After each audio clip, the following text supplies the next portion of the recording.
할렐루야. 아멘. 예, 오늘도 말씀을 깨닫는 지혜와 응답받는 기도의 은총이 우리에게 넘치게 될 줄로 믿습니다. 아멘. 솔로몬이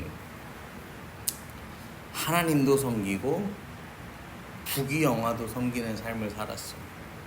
처음에는 하나님만 잘 섬겼죠. 그런데 시간이 지나면서 1000명의 부인을 두고 1000개의 우상을 섬기면서 결국은 하나님을 배교하게 됩니다.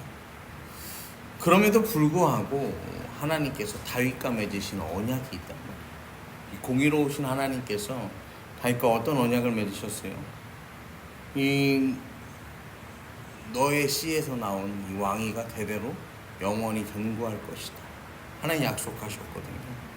그래서 솔로몬의 뒤를 이어서 다윗의 씨가 나와야 되니까, 그가 왕이 되어야 하니까 이 나라가 두 개로 쪼개지게 되는 거예요. 그래서 이 북이스라엘은 여로보암이라는 왕이 세워지고 남유다는 르호보암이 왕이 세워져요. 르호보암은 우리가 어제도 살펴봤는데 어때요?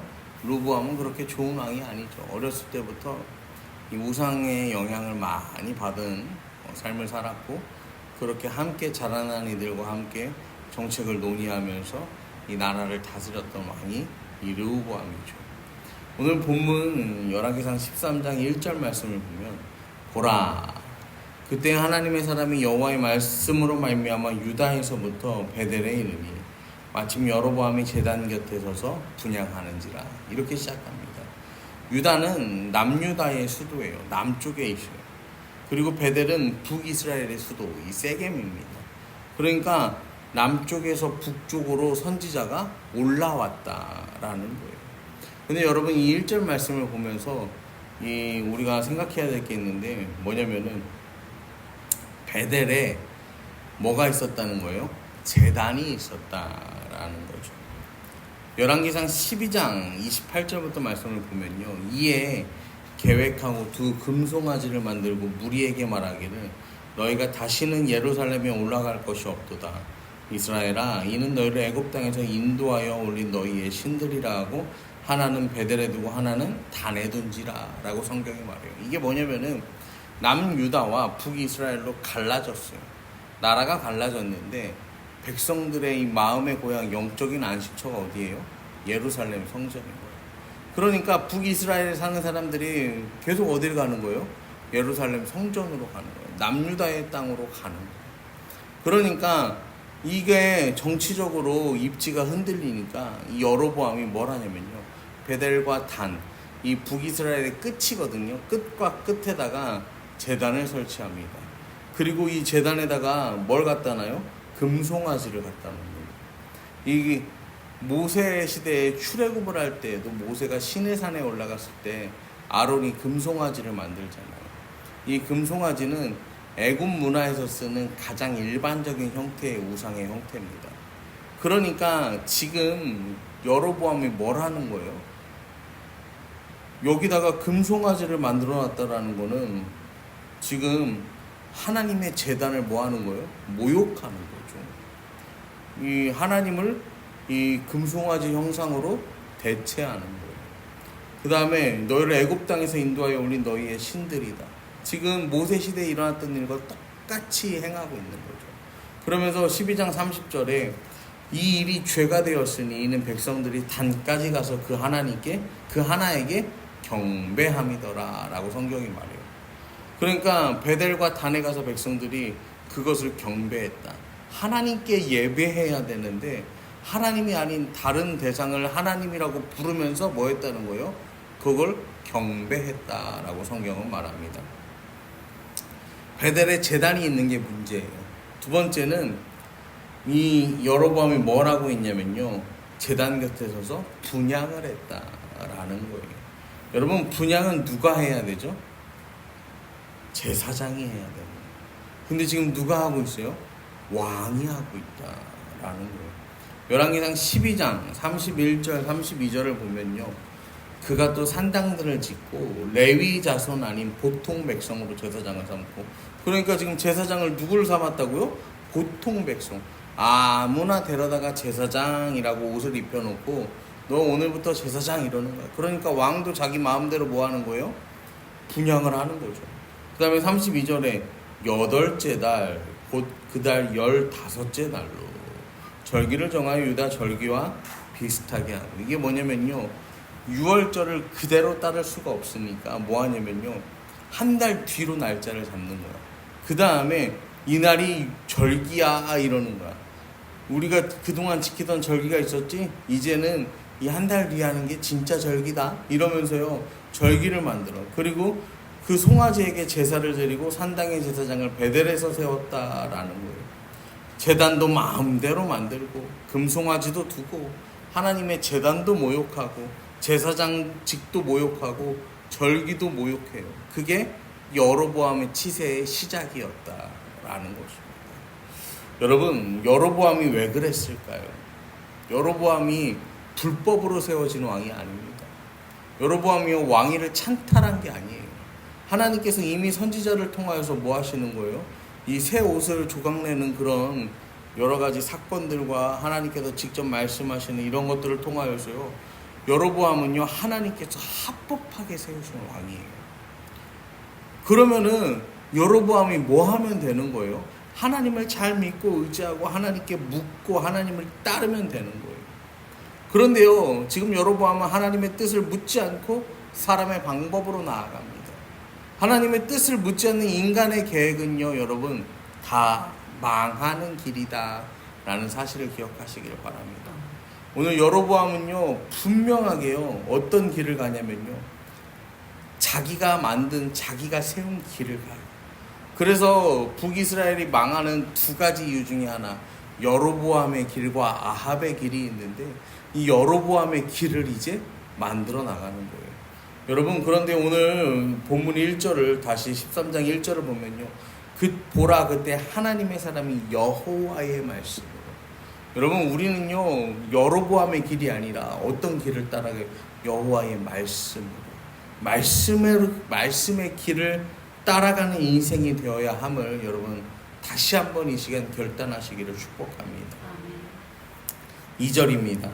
하나님의 사람이 제단을 향하여 여호와의 말씀으로 외쳐 이르되, 제단아 제단아 여호와께서 이와 같이 말씀하시기는 다윗의 집에 요시아라 이름하는 아들을 낳으리니 그가 내 위에 분향하는 산당 제사장을 내 위에서 제물로 바칠 것이요 또 사람의 뼈를 내 위에서 사르리라 하셨느니라 하고, 우리가 잘 아는 한 왕의 이름이 등장합니다. 바로 요시야라는 왕이죠. 그런데 이 요시야가 어떻게 해요? 여호와의 말씀으로 외쳐 이르되, 하나님의 말씀이요 이제는 요시야라는 사람을 보여주는 거예요.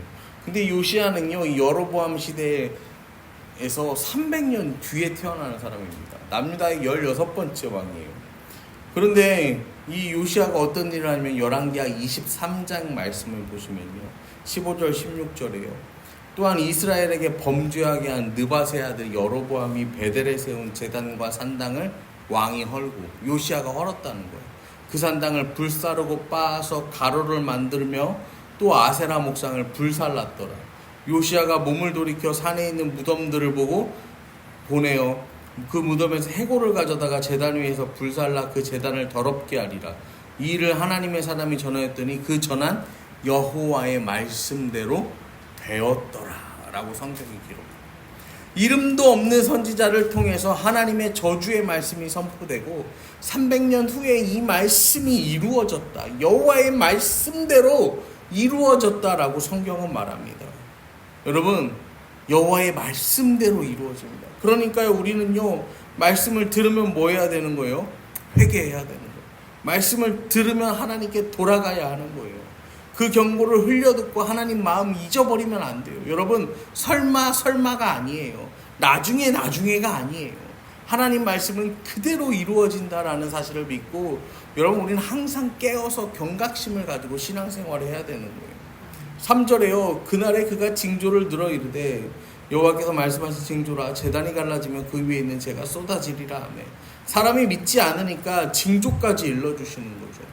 그리고 5절에요 하나님의 사람이 여호와의 말씀으로 보인 징조대로 제단이 갈라지며 재가 제단에서 쏟아진지라.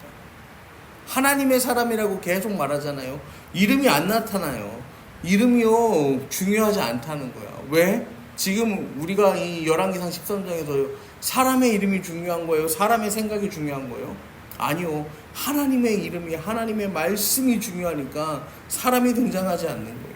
그러면서 13장 6절에요. 왕이 하나님의 사람에게 말하이르되 청하건대 너는 나를 위하여 내 하나님 여호와께 은혜를 구하여 내 손이 다시 성하게 기도하라. 이게 왜 그러냐면 4절에 보면요. 이 여로보암 왕이요. 그 하나님의 사람을 잡아라 하고 손을 이렇게 피거든요. 근데 그 손이 말라서 다시 거두지 못했다라고 성경이 증거합니다. 근데요. 너는 나를 위하여 내 하나님 여호와께 은혜를 구하여 내 손이 다시 성하게 기도하라.